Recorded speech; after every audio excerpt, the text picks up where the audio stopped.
ሰላም ቤተሰቦቼ እንደምን ቆያችሁ? እንደምን ከረማችሁ? ሰብስክራይብ እያደረጋችሁ ነው፣ እያያችሁ ነው። እጅግ አድርጌ አመሰግናለሁ። ክብር በሉልኝ እህቶቼ፣ የምር አመሰግናለሁ። በጣም አመሰግናለሁ። ስለምታበረታቱኝ አመሰግናለሁ። እግዚአብሔር ያክብርልኝ፣ የእውነት እግዚአብሔር ያክብርልኝ። በጣም ነው የምወዳችሁ እህቶቼ፣ እጅግ አድርጌ አመሰግናለሁ። ዛሬ በድጋሚ እንደገና ተገናኝተናል። ረገጣ ጀምረናል። እየተኮራኮምን እርስ በርስ እየተማማርን ነው የምንሄደው። ዛሬ ደግሞ የመጣሁበት ሌላኛው ሀሳብ እነሱ ወይም ደግሞ አሰሪዎቻችን ወይም መዳሞቻችን ምንም ብናረግላቸው አይወዱንም የሚሉ ልጆች አሉ። ያው በአንዳንድ እንትኖች ላይ ስለምናወራ ልጆች ጋር ምንም ባረግላት አትወደኝም ይላሉ እና አብዛኛው ልጆች እንደዛ ይላሉ። ለምን እንደማትወድሽ ነው ልንገርሽ። ለምን እንደማትወድሽ ታውቂያለሽ? ስትገቢ መጀመሪያ እሷ ቤት ስትገቢ የተቀበለችሽ አቀባበል ነው።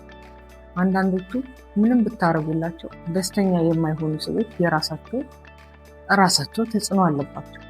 ገባሽ አይደለ እህቴ? የመመክርሽ ነገር እሷ ደስ አላት አላላት የራሷ ጉዳይ። ይሄ ነው ፖይንቱ። ለእሷ ደስታ ተብሎ አይኖርም።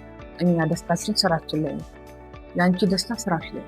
ስራሽን አክብረሽ ከሰራሽ እሷ ደስ አላት አላላት እሷን እያሰብሽ የምትጨነቅበት ምንም አይነት ሀሳብ አጀንዳ የለም። አንቺ ግን ጥፋት እያጠፋሽ በምታረጊው ነገር እሷ ደስ ሳይላት ቀርቶ ከሆነ ያንን አንቺ ማስተካከል አለብሽ።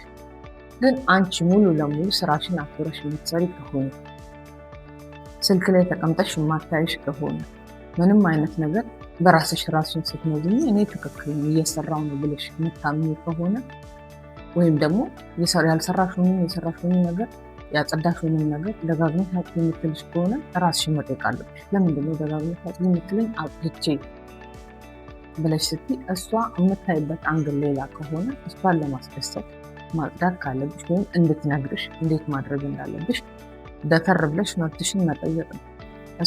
አብዛኞቹ እሷ ደስ አላላት በጣም ስታይ ደሟ የሚፈላው ምናምን፣ እንደሱ አይደለም። ደሟ ይፈላል ደሟ የሚባል ነገር ይሄ ህይወት ነው። ሰው ሀገር ነው ያላችሁ። ህይወታችሁን በጥንቃቄ መያዝ አለባችሁ። እሷ በተበሳጨች ቁጥር እናንተ ዲፕሬሽን ውስጥ ድብርት ውስጥ ትገባላችሁ። ምክንያቱም ደስ ሳይላት ፊቷን እያያችሁ ምግብ እንኳን አይዋጥላችሁ ማለት አይሆንም። እኔ በራሴ ስለማላረግ ነው። ያ ስለሆነ እሷን ደስ የማያሰኝ ነገር ምንድን ነው መፈለግ አለባችሁ። አንዳንዶቹ እንዳልኳችሁ የራሳቸው ሳይኮሎጂካሊ ችግር ስላለባቸው ምንም ብታረግላቸው ቴንኪው የማይሉ አሉ። ይሄ የራሳቸው ተፈጥሮ ነው። ያንን ደግሞ የራሳቸው ባህሪ መሆኑን ካወቃችሁ እናንተ ስራችሁን አክብራችሁ ስለ ከነሱ ጋር ምንም የሚያገናኝ ነገር የለም። እሷ ደስ አላላትም ብለሽ አንቺ የመጨነቅ ፕሮግራም የለብሽም፣ መሆን የለብሽም፣ ፕሮግራም ውስጥ መግባት የለብሽም። አላላትም እንዲላት ግን ደስ እንዲላት፣ ምክንያቱም እሷ ደስ ሲላት ደስ ብሎሽ አብረሻት ስለምትኖሪ ደስ እንዲልሽ፣ እሷ ደስ ሲላት ደስ ይልሻል። ያ ስለሆነ ደስ እንዲላት ምንድን የሚያሰኛትን ነገር መፈለግ ነው። ገባሽ አይደል? አንዳንዶቹ አይወዱም፣ ቅዝቅዝ ያለ ሰው አይወዱም። ሞር ደግሞ ሳውዲ ላይ ብዙ ዝም ያለ ሰው ምናምን ብዙ አይመቻቸው። ገባችሁ አይደል? የሚለፈልፍ የሚያወራ ሰው አብሯቸው ኖርማሊ ስታወሩ ስትነጋገሩ ቋንቋንም ትለምዳላችሁ። እነሱ ሪላክስ ይሆናሉ፣ ደስ ይላቸዋል። ግን አንቺ ብለሽ ተቀመጭ ከሆነ 24 ሰዓት አጥተሽ ፊትሽን ጥለሽ ስልክሽ ላይ ወይ የሆነ ቦታ ቆዝነሽ የምትቀመጭ ከሆነ ሴትዮዋ ጭንቀት ከአንዳንድ ነገሮች ተነስታ ፊት ላትሰጥሽ ትችላለች። ስለዚህ እሷ ደስ አይላትም ስታይ ምንም ባረግላት አትደሰትም ብለሽ ከመጨነቅ እሷን የማያስደስታት ነገር ምን ሰራው ብለሽ ያንን ነገር ላይ አጥብቀሽ ለምን ደስ አላላት ለምን አይላት። ልጆች አብረውሽ የሚኖሩ ከሆነ ልጆቿን በደንብ የማትይዝ ከሆነ አይላትም። ለምን ይላታል? ምክንያቱም ልጆቿን ነው የምትጠቅሽ። ከልጆች ጋር እንድትጫወት ስትለቀቂ አንቺ የሚደብርሽ ፊትሽን የምጥ ከሆነ አይላትም። ምክንያቱም ለልጆች ነው የመጣችው። ያ ስለሆነ እሷን የማያስደስታት ነገር ምንድን ነው እያደረኩ ያለሁት? እሷ ደስ አላላትም በቃ ደስ አላላትም ምናምን ብለሽ ከመጨነቅ እሷ ለምን ደስ አላላትም ምን ጋር ነው ስህተቱ ብለሽ መፈለግ አለብሽ። በቻልሽው መጠን ደስ እንዲላት ማድረግ አለብሽ። ለራስሽ ስትይ እሷ ደስ ሲላት ደስ ብለሽ አመትሽን ስለምትጨርሽ ለራስሽ ሰላም ስትይ እሷ ደስ እንዲላት መፈለግ አለብሽ ነው የኔ ምክር። ስለዚህ አዳዲስ ሆናችሁ የምትመጡ ልጆች ፊታችሁን ጥላችሁ በፈጠራችሁ አትቀመጡ። በቃ ኖርማል ነው። ለስራ ነው የመጣችሁት። አይኖ ስራችሁን ሰርታችሁ ሻወራችሁን ወስዳችሁ ጽድት ምናምን ብላችሁ ሌላ ጊዜ ቪዲዮ እሰራበታለሁ። እንዴት ጽዳታችሁን እንደምጠብቁ እየፈጠራችሁት ያለውን ግርግር ካታ በየቢሮ ላይ ያለው ነገር እሱም በሌላ ጊዜ ሌላ ቪዲዮ እሰራላችሁ። አሁን ግን ሪላክሱን ውስጥ ከሆነ ሀገር የመጣ አንዳንድ ኢትዮጵያውያን ናቸው ጊዜ ሁሉ የራሴን ዜጎች እንደ ጉድ ማያቸው ልጆች ሁሉ አሉ። ኢትዮጵያውያን ናቸው ነገሮች ከየት ነው የመጡት?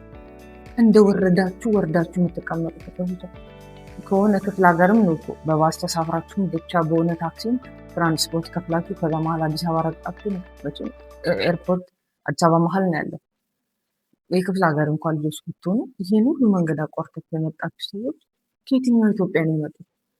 ግራ ገብት ነው የሚለኝን የራሱ ተው አሰሪዎቻችሁ።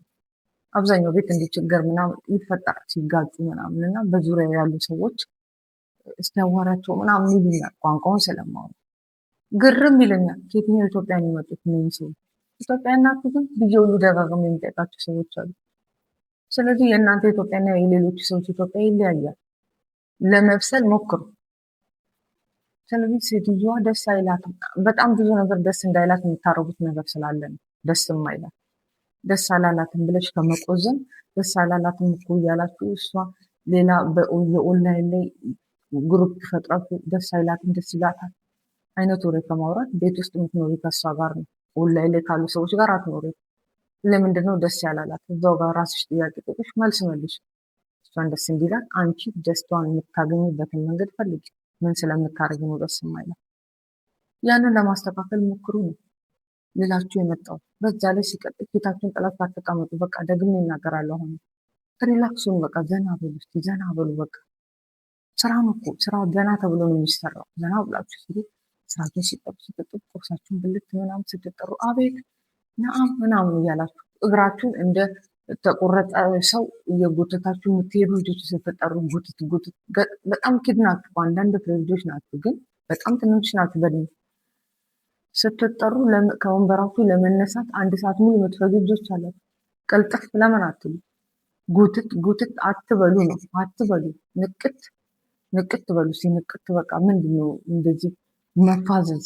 ግማሽ ፐርሰንት የምትሆኑ ልጆች ፈዛዞች ናቸው። ፈዛዞች ከየትኛው ኢትዮጵያ ነው የመጣችሁት ሁሉ ብዬ ራሴን ጠይቃለሁ እኮ አልኳችሁ። እኔ ራሴ ከየትኛው ኢትዮጵያ ነው የመጡት እነዚህ ሰዎች እላለሁ። አትፋዘዙ ነው አትፋዘዙ። በቃ ንቅት ብላችሁ ስራችሁን ለመስራት ሞክሩ። ደስ አይላችሁም ደስ ይላታል እያላችሁ ግሩፕ ገብታችሁ ኢንተርኔት ላይ ከመነጋገር እሷ ለምን ደስ አላላትም ጭንቅላታችሁ ለምን አይላትም? ምን አጠፋው? ፈልጉ፣ መፍትሄ ፈልጉ ነው በቃ መፍትሄ ፈልጉ። ይህን ነገር መቅረፍ ማስተካከል አለባችሁ። ቀይሩ፣ አቀማመጣችሁን ቀይሩ። ልክ አይደለም ያላችሁበት ሁኔታ አስተካክላችሁ ለመቀመጥ ሞክሩ። ወይም ደግሞ ከኢትዮጵያ ስትነሱ ገና ምን አይነት ሴት መሆን እንዳለባችሁ ራሳችሁ ስላችሁ ቪዥን አድርጋችሁ ተነሱ። ዝም ብላችሁ ሻንጣ አንጠልጥላችሁ ሰው ቤት ትመጡና ይሁን መልካችሁ ሁሉ ነገራችሁን አጥፍታችሁ ትቀመጣላችሁ።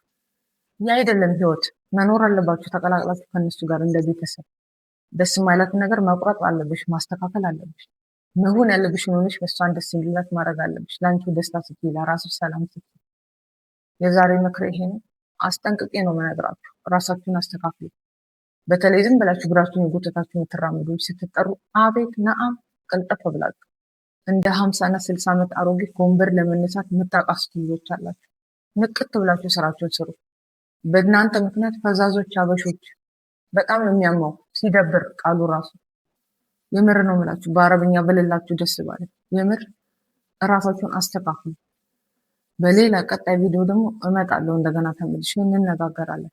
ማድረግ ያለባችሁ ነገር ኢትዮጵያ ውስጥ ያላችሁ ልጆች ካሏችሁ ጓደኞች ሼር አድርጉላቸው። ሻንጣ እያስተካከሉ ሊመጡ ያሉ ካሉ ራሳቸውን አንቅተው ይምጡ። በተፋዘዘ ማንነት አረብ ሀገር ስራ ይሰራል። የነቃ ትውልድ እንዲሆን ነው የምፈልገው። ንቅት ብላችሁ ስራችሁን የምትሰሩ ቅልጥ እንደ እድሜያችሁ ሁኑ። በቃ ይህንን ነገር አስረግጬ ነው የምነግራችሁ። በተረፈ በጣም ነው የምወዳችሁ፣ እጅግ አድርጌ ነው የምወዳችሁ። ራሳችሁን ጠብቁ። ሪላክስ ለመሆን ሞክሩ። ሪላክስ ጭንቀት አታብላችሁ። በቃ ሪላክስ ሆናችሁ ስሩ። ስደት ሪላክስ ተሆኖ ነው ስራ የሚሰራው። እሺ፣ አመሰግናለሁ ስለሁሉም ስለነበረን ቆይታ ሁሉ። በቀጣይ ቪዲዮ እንገናኛለን። መልካም ጊዜ